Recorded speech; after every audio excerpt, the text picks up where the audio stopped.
They cut the power to an entire state in 4 seconds. No lights, no radio, no planes. Then their sensors picked up 1,000 heartbeats moving west across the ice at 9 miles an hour, in perfect formation, toward a town with no road to it. The invaders had never heard the word mush. If you are enjoying stories like this one, please hit that like button, subscribe, and drop a comment telling us where you are watching from. Your support genuinely helps us reach our first 1,000 subscribers, and it costs you nothing at all. So zip up your parka and let us move forward together down the longest trail on Earth, one checkpoint at a time. The starting chute in Willow, Alaska, smelled like straw, spruce smoke, and boiled salmon. Hank Delaney had smelled that exact combination 20 times in his life, and he still could not explain it to anyone who had not stood in it. He was 61 years old. His beard had gone the color of dirty snow.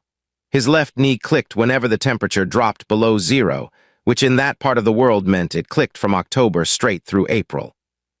In front of him, staked out along a line of packed snow, 14 Alaskan huskies were screaming their heads off. That is the part outsiders never expect. Sled dogs do not whimper at a starting line. They shriek, they lunge, they bite at the air like the air has personally insulted them.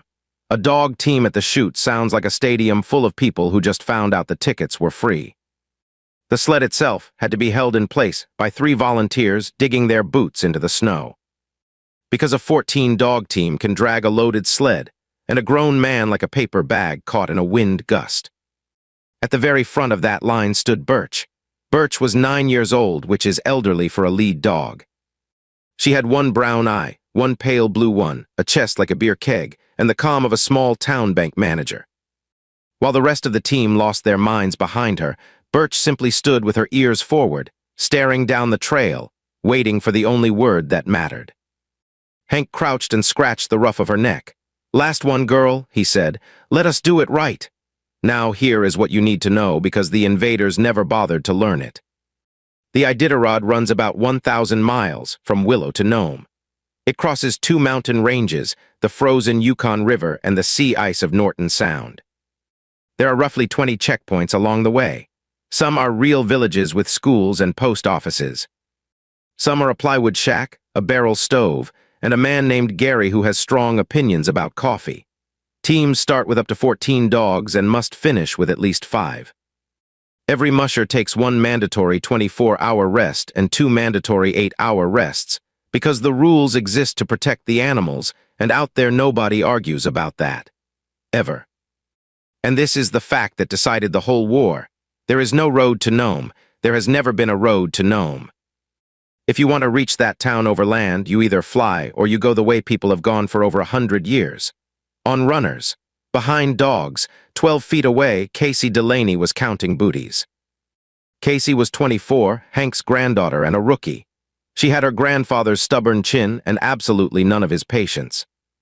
Each dog wore 4 small fabric booties fastened at the ankle, which keep ice from balling up between the toes. A single team burns through about 2,000 booties in one race. Casey had counted hers 3 times. "You counted them again," Hank said. "I counted them correctly," Casey said. "There is a difference." Doc Amos Prine, the volunteer trail veterinarian, worked his way down the line with a clipboard and hands the color of raw beef. He checked 4 things on every dog. Hydration, heart, gait, attitude. 19 years he had been doing it, and he was famous for exactly 2 sentences. The first was, "This dog is happier than I am." The second was, "This dog is not going anywhere today," and no musher alive had ever won that argument. Race Marshal Sam Tucker stood at the timing table holding a stopwatch and the expression of a man who had personally invented the rulebook and was disappointed in how people were using it. Sam did not smile. Sam interpreted. At the far end of the lot, a beat-up bush plane was coughing itself awake. Wendell Pratt, known to every human being in Alaska as Windy, flew for the volunteer pilots who hauled dog food, straw, and dropped dogs in and out of the trail. His plane had no autopilot, no fancy electronics, and a heater that worked when it was in the mood. He preferred it that way. He said modern airplanes had opinions, and then there were the drop bags. Weeks before any race, every musher ships bags of supplies ahead to the checkpoints. Frozen meat, Kibble, spare booties, headlamp batteries, dry socks, cooker fuel, and snacks.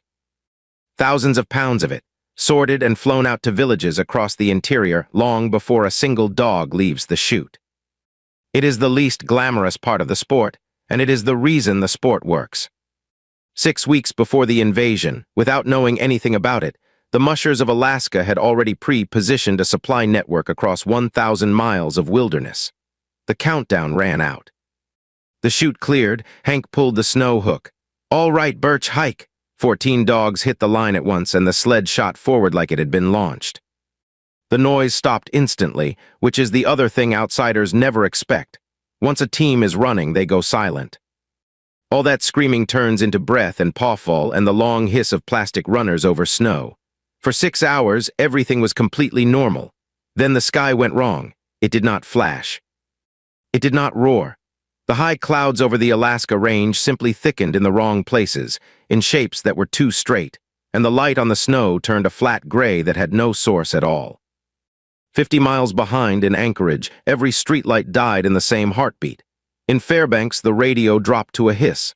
Cell towers from Ketchikan to Utqiagvik stopped answering. Aircraft transponders across the state went blank inside 4 seconds. The Vashon ascendancy had arrived, and its opening move was the one that had worked on 43 previous worlds. Cut the light, cut the voice. Let the population sit in the dark and imagine what came next.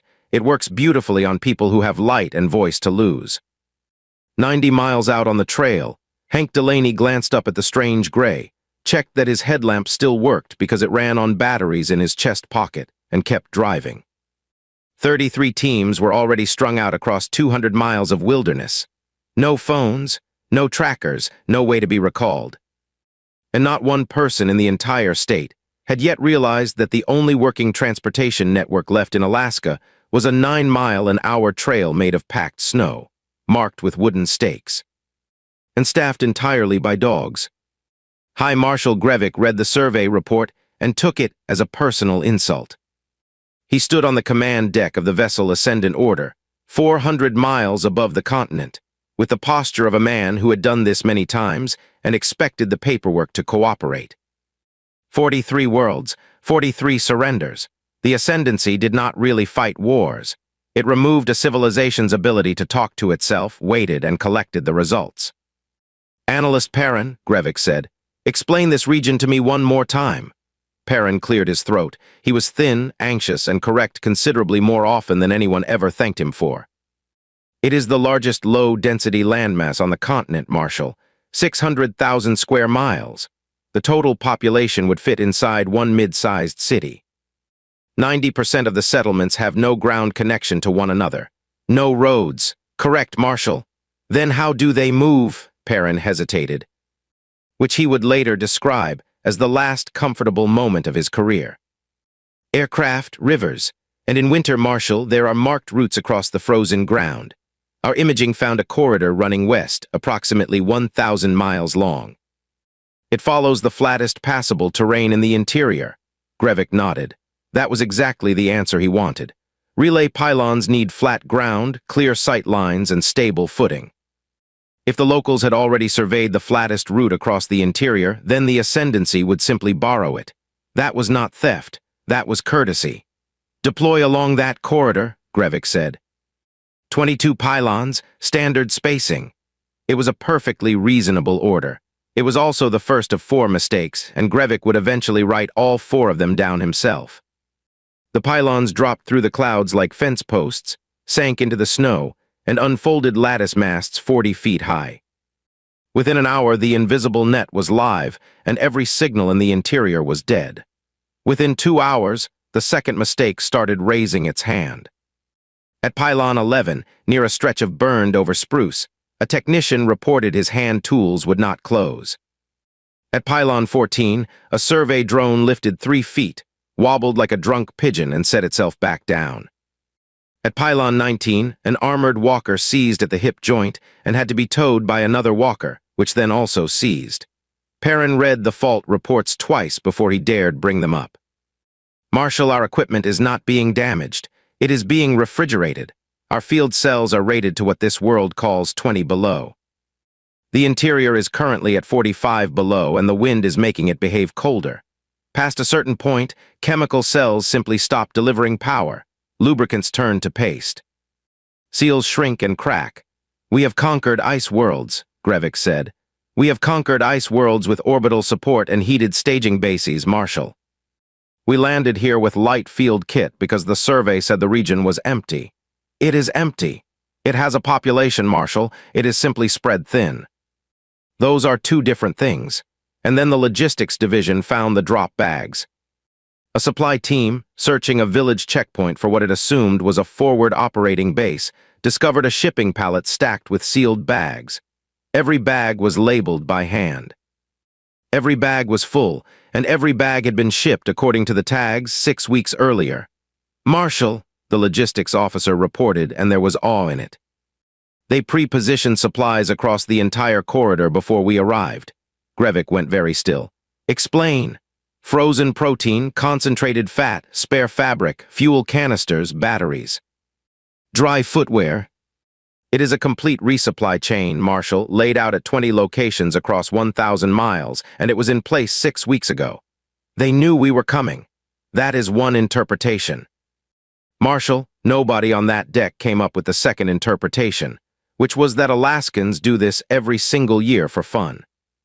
Then came the booties. A search element at the same checkpoint opened a container and found several thousand small fabric shoes, sorted by size and color. Each one clearly designed for a 4-toed foot, with a fastening strap at the ankle. Perrin looked at them for a long time. Marshal, he said carefully, we have located their uniform stores. They're what? Standardized footwear, Marshal, mass-produced.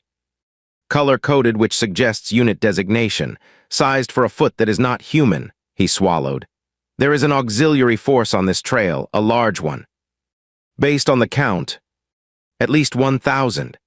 High Marshal Grevik of the Vashan Ascendancy stared at 4,000 little dog socks and felt the first cold thing move in his chest that had nothing to do with the weather. Meanwhile, out on the trail, first contact happened, and it was not heroic in the slightest. A Vashan scout drone descended into the Daltsel Gorge to inspect a moving heat cluster its instruments could not classify. It hovered 8 feet up, projecting a low, pulsing tone engineered to trigger panic in nervous species. Casey Delaney's team came around the bend at 15 miles an hour.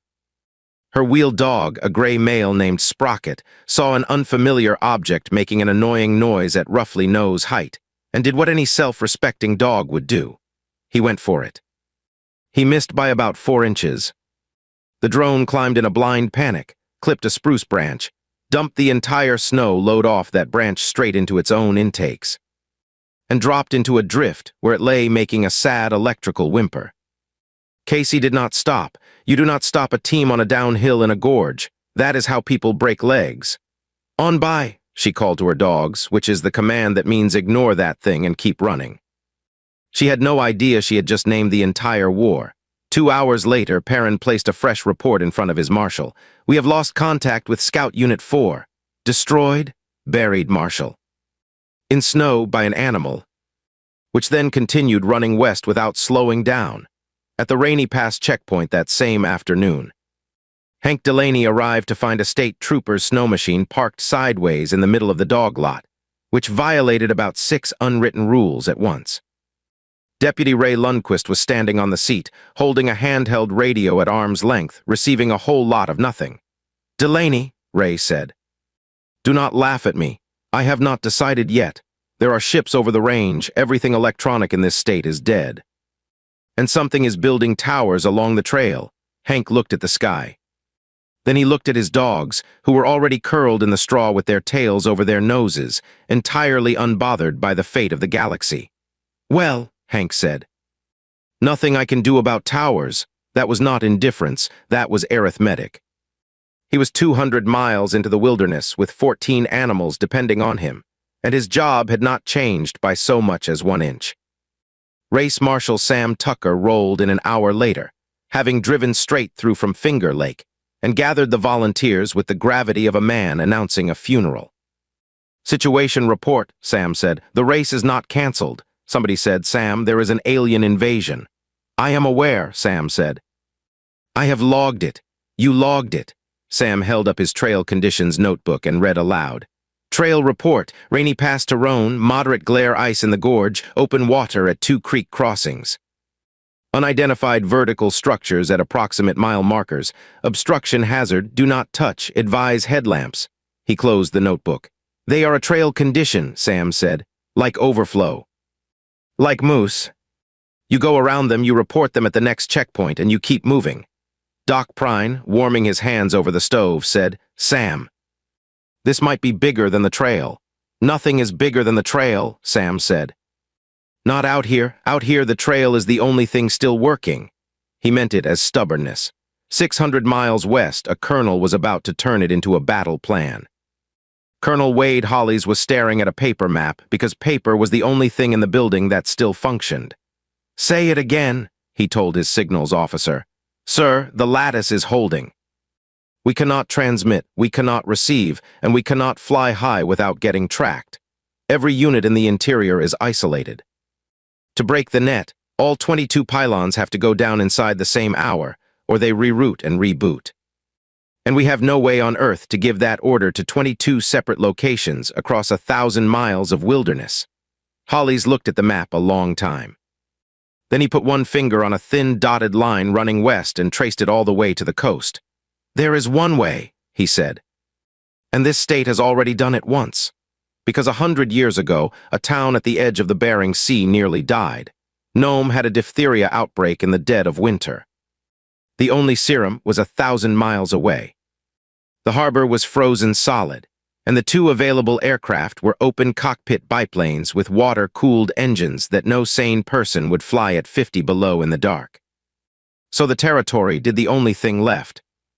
20 mushers and about 150 dogs moved a 20-pound package of antitoxin across Alaska in 5.5 days, running in relay.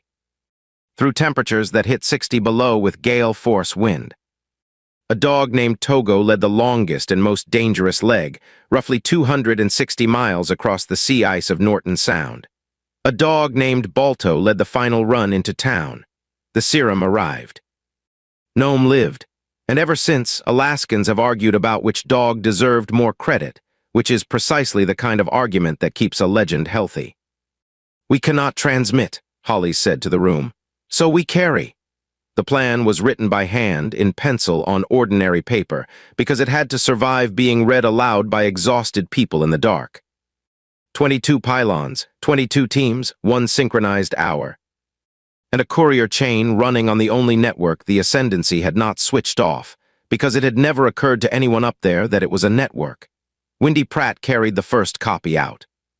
His plane had no transponder to squawk and no digital ignition to jam. It had magnetos, cables, and a pilot who had flown that country for 31 years. He went out low, following river valleys, close enough to the trees that Vashon tracking logged him as ground clutter, and landed on a frozen slough near Nikolai with the engine still ticking. The village met him with a headlamp and a thermos. From there the plan moved the way everything moves in that country in winter, hand to hand, 9 miles an hour. And here is where the number came from. 33 race teams were on the trail, which is roughly 440 dogs. But that trail runs through villages, and villages in western Alaska have dog yards the way other towns have driveways. Nikolai had teams. McGrath had teams. Ruby, Galena, Nulato, Kalteg, Unalaklit, Shaktuluk, Koyuk, Elim, White Mountain. Every one of them had families running dogs for work, for racing, or simply because that is what their family had always done. Add the retired leaders dozing in their houses. Add the yearlings in training. Add the dropped dogs waiting at checkpoints for a flight home who suddenly were not going home. The number landed a little over 1,000. Nobody planned that. It was just how many dogs happened to be standing on that trail when the sky went dark. The Ascendancy, of course, already believed there were 1,000 of them. They had counted the socks. Casey Delaney picked up her copy at Takotna, where she was serving her mandatory 24-hour rest, and where the invasion suffered its first genuine cultural defeat. Takotna is a small village that has been quietly famous among mushers for decades for exactly one thing: pie. Bernice Cradle ran the checkpoint kitchen and had been running it long enough that mushers planned their entire race strategy around resting there. The power was out. The state was occupied. Bernice had the wood stove roaring and was producing pie at a rate that could only be described as tactical. The Vashan reconnaissance element that entered Takotna was not attacked. It was fed. Their environmental analyst filed a report stating that a local elder had presented the team with a warm, baked composite of fruit, fat, and refined grain. Had then folded her arms and stood over them until they consumed it, and that refusal appeared to be socially impossible. Threat assessment? Perrin asked. Unclear, the analyst said. It was extremely good. Then Casey's rookie sled was inspected by an armored Vashan officer who demanded to know why she was not moving. I am on my 24, Casey said. You are ordered to move. I cannot move for 19 more hours. Why? Because if I do, I get a time penalty. The officer paused. There is an occupying force in your settlement. Yeah, Casey said, folding another handful of straw for her dogs. And there is a rule. That report went all the way up to the command deck, and Grevik read it 4 times. Race Marshal Sam Tucker arrived that same evening, and produced the moment that would be retold in every bar from Ketchikan to Nome for the rest of the century. He walked out to the Vashan landing site in full parka and beaver hat, holding his clipboard, and waited to be noticed. An officer approached. You are inside a restricted operational zone. I am in Checkpoint 9, Sam said. You are in Checkpoint 9. Are you entering the race? We are conducting a planetary integration. That is not a category. Sam licked his thumb and turned a page. Now. Your equipment has been observed altering trail conditions ahead of moving teams. Under the outside assistance rule, that is assistance. It is also obstruction. 2 separate items. You are citing us. I am warning you, Sam said. Citations come second. We removed your communications. Yes, Sam said, and I still found you. Sit with that a while. He walked off. Behind him, an elite reconnaissance element stood in the snow trying to determine whether they had just been threatened by a man with a pen. But the real breakthrough came from Perrin, and it terrified him. He had been running intercepted trail audio through translation, hoping to crack the courier chain. Vashan systems parsed over 900 human languages instantly. English took no effort at all. Then they hit the mushing commands. G, haw, on by, whoa, line out. Perrin ran them through every database he owned and got nothing back, because they are not really words. They are working commands over a century old, taught driver to driver and dog to dog, meaningless outside a gangland and absolutely precise inside one. G means right, haw means left. On by means ignore that and keep going. To an alien translator, a musher sounded like a man shouting one-syllable nonsense at animals, and getting exactly what he asked for, every single time, at a 99% success rate. Perrin brought it to Grevik with real professional admiration. Marshal, they coordinate in a code we cannot break because it is not a language. It is a skill. Intelligence then attempted to build a roster of the enemy auxiliary force by intercepting names spoken on the trail. The document was 3 pages long.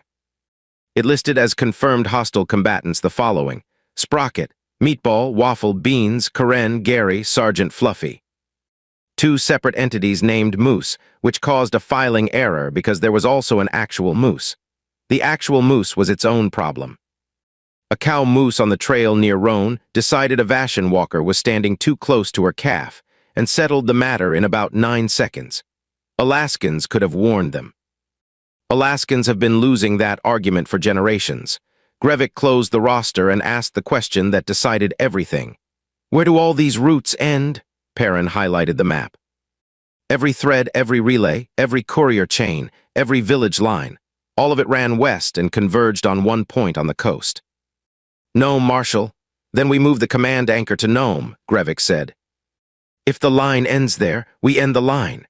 He did not know that a storm 40 miles wide was already spinning up off Norton Sound. He did not know it would land in the same hour as the lead teams.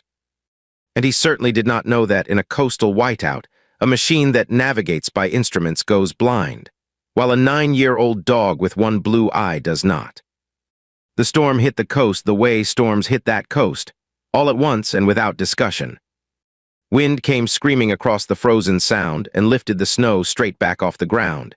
And suddenly there was no sky, no horizon, and no reliable difference between up and down. Visibility dropped to about the length of a gangline. Mushers call it a whiteout. Pilots call it a reason to stay home and reorganize the toolbox. For the Vashan ascendancy, it was a disaster, and it was the fourth mistake, because they had assumed weather was something a person waits out. Optical tracking went useless. Thermal tracking went worse than useless, because it now had to pick 2 couriers out of a landscape where 1,000 small, warm bodies were moving in loose strings in a dozen directions at once. Sled dogs run at about 101 degrees. Under blowing snow they read as flickering smears. 22 pylons packed with sensors, and every single one was reporting hundreds of contacts. "Marshal," Perrin said, "we cannot distinguish the couriers from the animals. Then intercept all of them. With respect, Marshal, there are more than 1,000. And they are all faster than we are." Out on the burn, Casey Delaney was learning what her grandfather had meant when he said the dogs would find the trail for her. The markers were gone. The ascendancy had pulled them, having correctly identified a line of wooden stakes with reflective tape as primitive signaling infrastructure. Without markers, a rookie in a whiteout has no chance at all, but a trail run for 100 years is not just a line on the ground. It is packed. It is scented. It carries the trace of every team that passed in the last week, buried under fresh snow, invisible to eyes, and completely obvious to a nose carrying 300 million receptors. Casey stopped shouting directions and let her leader work. "Roscoe." "Find it?" The big red dog dropped his head, swung 20 degrees left, and pulled the team onto ground that looked identical to every other patch of ground and was not. The runners settled into old hardpack with a change in sound that Casey felt through the soles of her boots. She laughed out loud into the wind, where nobody could hear it. 40 minutes later, she nearly ran over a Vashan scout. He was on his knees in the snow, and he was in serious trouble. His name was Tavik. He had been separated from his unit when his transport's power cells quit in the cold, and he had walked 3 miles in the wrong direction, which out there is the same as walking 3 miles into a wall. His suit heating had failed. His limbs had stopped answering. He had stopped shivering, which anybody who works in the cold will tell you is the bad sign, not the good one. Casey stomped in her snow hook, which is the steel anchor that stops 14 dogs from leaving without you, and stood there roughly 4 seconds having an argument with herself. Then she did what people do out there, because out there it is not really a decision. She loaded him on the sled. It took everything she had. She stripped his dead outer shell, zipped him into the Arctic sleeping bag every musher is required to carry, put chemical heat packs at his neck and under his arms, and did not rub his hands. Because rubbing frozen tissue damages it, which she knew because Doc Prine had lectured her about it for an hour once while she pretended not to listen. She ran the last 11 miles into Nikolai standing on the runners with an alien invader zipped into her bedding. Doc Prine met her in the dog lot. He looked at the sled. He looked at Casey. He looked at the sled again. "Well," he said, "that is new." What followed became the single most retold scene of the entire affair. And it happened only because Amos Prine was a veterinarian who had been awake for 31 hours and possessed exactly one system for assessing a patient. He took out his clipboard. "Hydration. Doc, hydration, Casey." They got warm fluids into Tavik slowly because warming a hypothermic body too fast is how you stop a heart. They warmed his core before his limbs. They kept him flat. Doc watched color creep back into the tissue of his hands and made the small, satisfied noise he usually saved for dogs. "Gait," Doc said an hour later, watching Tavik take 4 unsteady steps across the plywood floor. "Fair." "Improving." "Appetite." Tavik, wrapped in a wool dog blanket and holding a mug of broth in both hands, managed his first full sentence. "What is happening to me?" "Attitude," Doc said, writing it down. "Poor, understandable." He tore off the sheet and handed it over. "Keep that. If anybody asks, you have been checked." Tavik looked at the paper. Then he looked around the room, at volunteers boiling water on a barrel stove, at the straw, at rows of sleeping dogs, at a young woman who had put her own survival gear on a member of an occupying force because he was cold. "You had no orders to do this," he said. "No," Casey said. "Then why?" Casey shrugged and gave the answer that half of Alaska would be quoting inside a month. Because out here, nobody gets to freeze. Not even you. 170 miles up the coast, Hank Delaney reached White Mountain and got the news he had been half expecting since Takotna. Sam Tucker was waiting with the courier packet and a face like a shut door. 21 pylons have teams assigned and confirmed, Sam said. One does not. Which one? The last one, safety. 22 miles out from Nome. Hank pulled off a mitten with his teeth. Why does it not have a team? Because their commander moved his personal command anchor onto it 4 hours ago, Sam said. And every team that could reach it in time is already committed somewhere else. The wind rattled the plywood. Birch lifted her head out of the straw and looked at Hank the way she had looked at him for 9 years. Hank Delaney was in last place. He had been in last place, comfortably and entirely on purpose, for 6 days, which made him the only musher on the whole trail with absolutely nowhere else to be. The plan that broke the Vashan lattice did not involve one heroic charge, and that is exactly why it worked. It involved straw. Every relay pylon carried a power core that ran hot, and dumped that heat through intake and exhaust vents at its base. In an environment at 40 below, the Vashan engineers had done something genuinely sensible. They tuned the cooling to draw hard and continuously, because cold air is dense and carries heat away beautifully. Which meant every pylon on that trail was a 40-foot machine standing alone in an open snowfield, inhaling as deeply as it possibly could, 24 hours a day. The Alaska Army National Guard keeps scout units based in the villages of western Alaska. The soldiers in them are not strangers flown in from somewhere warm. They are the same people who run those dog yards, break that trail, and hunt that country their entire lives. When the courier chain reached those villages, nobody had to explain the plan. They only had to say when, and every checkpoint on the Iditarod is stacked with bales of straw, because straw is what dogs sleep on. At the same hour, at 22 locations spread across 1,000 miles, the identical simple thing happened. Teams came in quiet and downwind. The dogs went first, because dogs cross drifted snow at speed and register as animals right up until it stops mattering. Then bales of checkpoint straw went into the intakes. Then loose snow was shoveled in on top. A pylon cannot fight straw. There is no protocol for straw. Within 90 seconds, the cores began climbing. Within 4 minutes, they hit thermal shutdown, and the automatic reroute tried to hand its load to the next pylon in the chain, and discovered that the next pylon in the chain was also quietly choking on a bale of bedding from a dog yard in Kaltag. 21 of 22 went dark inside 11 minutes. On the deck of the Ascendant Order, Analyst Perrin watched 21 lights fail in sequence and said the only thing there was to say. Marshal. They used the bedding. At safety, 22 miles from Nome, High Marshal Grevik stood at the base of the final pylon with the wind tearing at his coat, and he was not thinking about straw. He was watching one team come up the coast out of the whiteout. He had a full security element. He had a working command anchor. He had every advantage 43 conquered worlds could hand a man.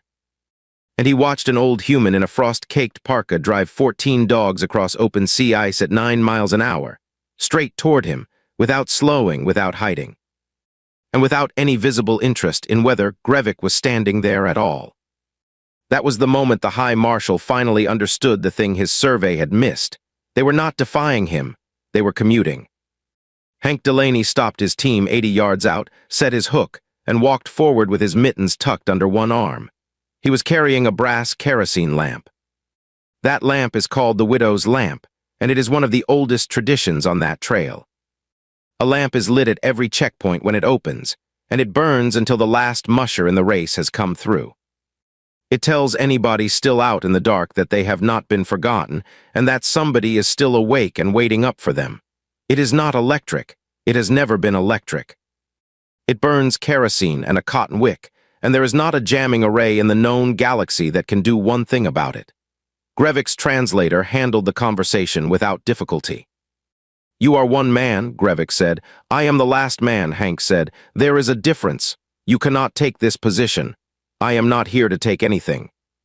I am here to tell you one thing, and then I am going to Nome because I have 22 miles left and my dogs have been extremely patient. Behind Grevik. An aide reported the 21st pylon offline. Hank set the lamp down in the snow where the wind could not get under it. "You shut off our lights," he said. "All of them. Took you about 4 seconds, and I will admit that was impressive. But out here it did not mean what you thought it meant. This country goes dark 6 months a year. It did that long before anybody strung a wire across it. We already know how to find each other in the dark. That is not a weakness we have. That is the whole skill." He nodded back toward his team. "That old girl at the front has run this coast 9 years. She does not need a signal from anybody. She needs me to shut up and let her work." Grevik looked down at the lamp. "What is that?" "That is how we tell somebody they are not alone," Hank said. "You should have opened with that." And then Tavik arrived. He came in on Casey Delaney's sled, wrapped in a wool dog blanket, still holding a veterinary sheet. And he walked past his own security element without permission and stood in front of his high marshal. "Marshal, I request permission to file an honest field report." Now, Marshal, I froze, my equipment failed. I was 3 miles from my unit and I was dying, and a local stopped a working team in a storm and gave me her survival bag." He held up the paper. "Then a doctor examined me using the form he uses for dogs and informed me my attitude was poor. He was correct." He lowered the sheet. "Marshal, we did not fail to conquer this region. We failed to notice it. The survey said empty. It is not empty, it is thin. Thin is not the same as weak. We laid our line along their trail because it was the easiest ground on the continent. And not once did anybody ask why the easiest ground already had a path worn into it." Grevik was silent for a long moment. Then the 22nd pylon shuddered as a bale of Nikolai straw went into its intake behind him, delivered by 4 Alaska guardsmen who had walked in on snowshoes while everybody was busy talking. Every light in the lattice died at once. Across 600,000 square miles, radios crackled back to life in the middle of somebody's sentence. And out on the ice at safety, the only thing left burning was a kerosene lamp on a wooden post. The Vashan Ascendancy withdrew from Alaska over the next 2 days, and it did so in a manner its own historians would later describe as unusually polite. High Marshal Grevik's final report ran 11 pages. Most of it was logistics. But the section quoted at councils across the galaxy for years afterward was only 4 lines long, and it listed his mistakes in order. The first mistake was building the line along their trail, because the easiest ground already had a path on it for a reason. And the reason was that they had been running it for over a century and knew every mile of it by feel. The second mistake was bringing equipment rated for cold to a place that uses a completely different definition of the word. The third mistake was assuming that a population which does not panic is a population that has not understood the threat. The fourth mistake, and Grevik wrote this one himself without help from his analyst, was believing that cutting a civilization's communications would isolate it. Some civilizations, he wrote, were built by people who were already isolated, and who solved that problem so long ago that they have stopped thinking of it as a problem at all. The final line went into the Ascendancy's permanent survey database under that region's classification. Do not invade in winter. Do not invade in summer either. The animals are on their side, and so is the ground. There is also a separate archived note, filed by intelligence, listing 1,000 confirmed hostile auxiliaries by name, including Meatball, Waffle, Beans, and Sergeant Fluffy. Nobody has ever asked for it to be corrected. Hank Delaney crossed under the burled arch in Nome at 4 in the morning, in 30-knot wind, in dead last place. The whole town came out anyway. Because that is the thing about that finish line. The winner gets a trophy and a great deal of noise. The last musher in gets the red lantern, which is a real kerosene lantern and which is not a joke prize. It is an honor, and it goes back to the roadhouse days, when a lamp was hung outside to guide in whoever was still out there. Finishing last means you did not quit. In that country, that counts for a great deal. Sam Tucker handed it over personally and did not smile because Sam did not smile, but he shook Hank's hand for noticeably too long. Final trail report, Sam said. Willow to Nome, glare ice in the gorge, open water at 2 creek crossings, unidentified vertical structures removed. Trail is in good shape. Then he walked down the line and put out the widow's lamp, which is how everyone in Nome knows the race is over and every last musher is safely in. Birch got a steak.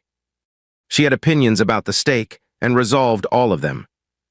Doc Amos Prine examined all 14 dogs on Hank's team, made his small satisfied noise 14 times, and then, without being asked, examined Tavik and wrote fair on the gate line.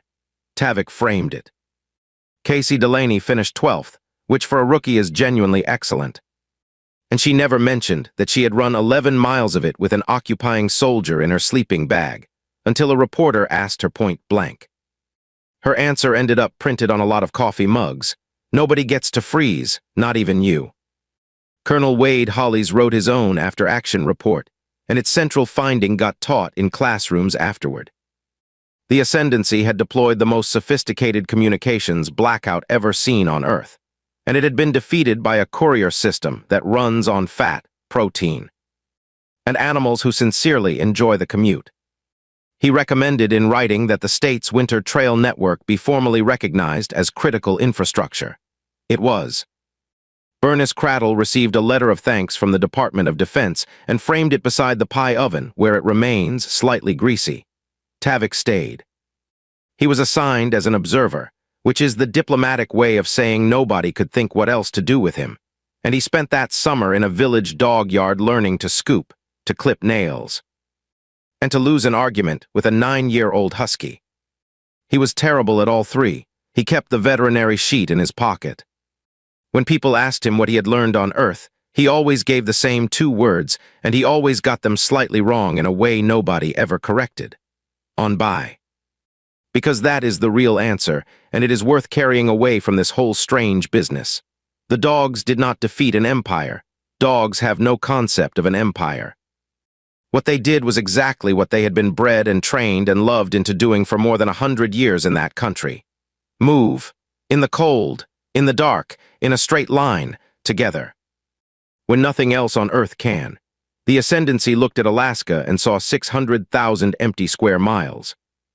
What was actually out there was a 1,000-mile chain of people and animals who had spent generations getting very good at one narrow, unglamorous, world-class skill. Reaching each other when reaching each other should have been impossible. They did it a century ago with a package of medicine and a 260-mile run across sea ice. They did it again the night the sky went dark. Same trail, same weather, same dogs. If this story kept you warm for an hour, do us a favor and drop a comment telling us which moment hit hardest. Was it Doc Prine's clipboard, Sam Tucker citing an invasion fleet for obstruction, or Hank standing on the ice with nothing but a kerosene lamp? And if you know somebody who loves dogs, share this one with them, because it honestly helps this channel more than you would guess. Because somewhere out there, right now in the dark at 40 below, a lamp is burning on a wooden post at a checkpoint that most people will never see. And it stays lit until every last one of them is in.